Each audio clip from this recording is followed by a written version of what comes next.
Welcome back. If you have not been here before, my name is Debbie and I read a lot of books. Today I have got Thursday's Child by Nicci French. This is a husband and wife team and the books are about Frieda Klein. So you follow Frieda as she helps the police.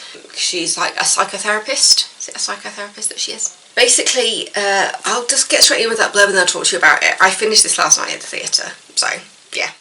Two crimes, generations apart. 20 years ago, teenager Frieda Klein was brutally attacked in her own home. No one believed her. Not the police, not her mother, not her friends. She left town, trained as a psychologist, and never went back. Now an old classmate has shown up. She wants help with her daughter, who claims to have been attacked at home. An attack eerily similar to the one on Frieda.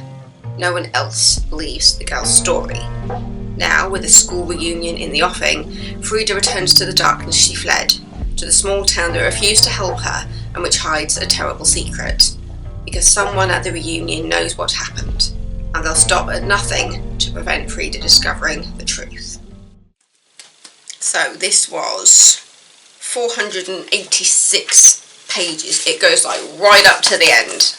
You've got one page at the back, which is not the book, but everything else is completely that book. Like, you don't have an excerpt of the next book. Nope, it's all of that. That's your front cover. Oh, where to start this one? I will say that there's no like side storyline really in this. Everything comes back to the town she goes back to and the crime that happened then and now. It mainly feels like it's just that one storyline, whereas the other ones seem to have had like an A and a B storyline that kind of came together at the end. This one is very obviously that it's all kind of tied together. So yeah, at the beginning of the book, Frieda gets a visit from an old classmate who basically says, my daughter is behaving erratically, I wouldn't mind if you like had a little chat with her, like not as a therapist but just find out what's going on. So Frieda agrees to do it and finds out that the young girl was raped. And when she finds out the words that the young girl used to describe her rape, she goes, oh my god, that is so similar to what happened to me when I was a teenager in the town in which you now live. So it's enough to tickle Frieda's brain and send her home, basically. Even though it's not really home, she left very soon after the attack happened to her. And so, yeah, you just see Frieda going back to the place that she escaped from. You see her relationship with her mother and her brothers, and it all comes back to the words that were told to the two victims, survivors, and that's what Frieda's just there going, no, that's the exact words that was used to me, and you know, this might be like 20 years apart, but it sounds like exactly the same person. So Frieda decides to use the reunion to find out what's going on. She investigates through her old friends and classmates what actually happened the night that she was attacked, leading up to her leaving. And it just seems a lot of people are just they go, we don't want you here, we don't want you back. And so you do wonder if maybe there's more than one person who knows what happened. And oh god, it was just so good. It was so clever. I loved just that really intense look into Frieda's background, because we haven't had much of that. We get like bits and pieces every so often through the other books, but coming up to this point you really didn't know that much about Frieda. You learned more about the people around her, and this book delves more into her history and how she looks back on that time from when she was a kid and a teenager, and how she's grown from the experiences and found herself, and how she doesn't think of herself as a victim, even though she's never spoken to anybody about what happened to her. Though that is partly because when she did tell people, originally she wasn't believed, which was basically the words that was used against the survivors, who were told by the attacker, no one will believe you. And yeah, it's kind of heartbreaking, and there's so many question marks over so many people that Frieda talks to. I think I suspected nearly everybody except the person that did it. It's like when you're watching like a murder mystery on TV and you're just like, oh, that's somebody who I recognise, but you don't see them very much and they're in the background, and then suddenly it's just like, oh, they did it. That one in the background, that one lurking in the background is usually the one that ended up doing it, especially if on TV it's portrayed by somebody you know, if that makes sense, like that one like famous person where you just like, why is that famous person playing such a small character? And it usually leads into them playing a slightly bigger character than you realise. That's how I feel like that if these were ever brought to life, I feel like it should go down that tradition of the killer being played by someone quite significant. But yeah, it was just so interesting seeing Frieda's backstory. I feel like I read this quite quickly, because I think I've read this in like 2 shifts at the theatre. I didn't want to stop. As I said, the next one is Friday on my mind, so I've already got that one on my bedside table. And then after that there's like Saturday, Sunday, and then like Day of the Dead or something. I did actually film myself reading this because I did a kind of a day in the life type situation on Halloween of all days, and so I did actually catch my reaction to the ending of this book on camera, and I was just in a constant state of, oh my god.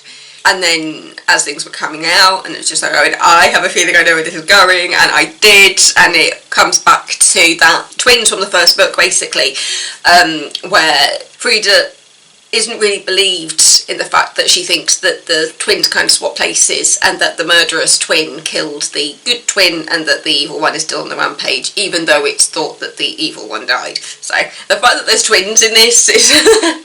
But I do think that the twin thing is kind of a clever thing, because even though sometimes it can be fairly obvious, at other times it can be used in a really clever way, and I feel like it's been done in a really clever way for this, because you do have that general storyline from book 1, Blue Monday, running through, because Dean Reeve seems to be Frieda's shadow throughout all the books so far.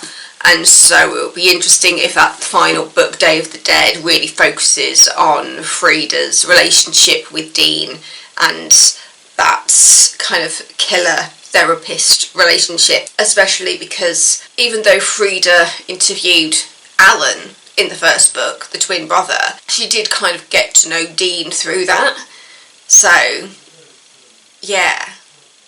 Basically, you've still got that Blue Monday storyline, which was never wrapped up. It's still like dipping its toe into all of them. So, yeah, it's really clever. It's really clever. It does have elements of slight comedy to it in regards to Frieda's relationship with her sister-in-law and her niece, and the plumber that she met in the first book, who's just becomes a big part of her life now, Joseph. In the previous book, he was just like, I did a job and they're getting rid of this beautiful tub, so I'm giving it to you because I know you like baths. Like the last book, he was just constantly just ripping out her bathroom and putting this new bathtub in. And he's becoming part of Frieda's life in a different way now as well. Probably not quite how you think based on how I just said that, but you can just seeing the community that she has, like she has her village around her, essentially, of people who are kind of like her ride or dies, like the people that will always be in her life no matter what. And yeah, so you see that she's got this great community around her. And so when it's revealed in this book of the attack that happened when she was a teenager, that she only ever shared with her mother, really, who then was just like, I don't believe you. So you really do look at Frieda's relationship with her mother in this one, especially when you find out that her mother isn't well. And so, yeah, I feel like there's so much packed into the pages of these books, and I'm so glad that Jen Campbell, the amazing Jen Campbell on YouTube, through watching her videos, she just essentially told me to keep reading. Because I read Blue Monday like a couple of years ago, I want to say it was like 2-3 years ago, and then I never went on to continue the series, and then it wasn't that long ago that I just binged watched a couple of Jen's videos, and I just saw her talking about these books so much, and it's just like, I think I need to give it a go. So I went online, and because I'd already read the first one, I feel like I can't get like a full bundle because I've already got the first book, which turns out I actually can't find it anymore, so I might have to repurchase it. But I found the rest of the books online through an online like charity shop essentially, and I managed to get the rest of the books, which was 7 books because it's 8 in the full series, for about £25, and it was just like, I'm not going to sniff at that. Yeah. Like, if I find a good deal, I'm going for it. It's so interesting to see Frieda acknowledging her childhood and her family situation, and seeing what she does when she goes back to the town that didn't help her, and she's fighting for the new victim basically, because she's there going like, this person has told me the same story, how many other people have the same story as us, and I need to go back and confront my fears basically, and find out what's going on, and see if I can bring justice in some way. And yeah, 2 crimes generations apart, it's all there at the very, very top of the blurb. But yeah, Thursday's Child, Nicci French. If you like a good detective series, this is definitely a good one, and the fact that you're seeing it through the point of view of the psychologist, yeah, it's just really clever.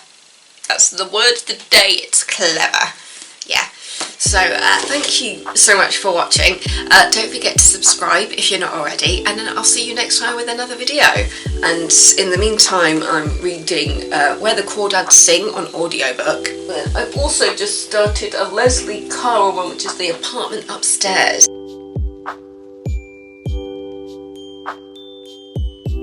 I've read one other book by her and I thought it was really cool, and that was The Rumour, so I'm very much looking forward to reading that one. That was one that was kind of a left situation, someone never came back for it, and then it was just like, well, Debs, we know you like books, so why don't you just take it? And then if anybody ever does come back for it, I know exactly where it is, I can take it back. So yeah, it's basically turned into a library situation. But yeah, so thank you so much for watching, and I will see you next time with another video. I love you all. Stay safe. I love you. Goodbye.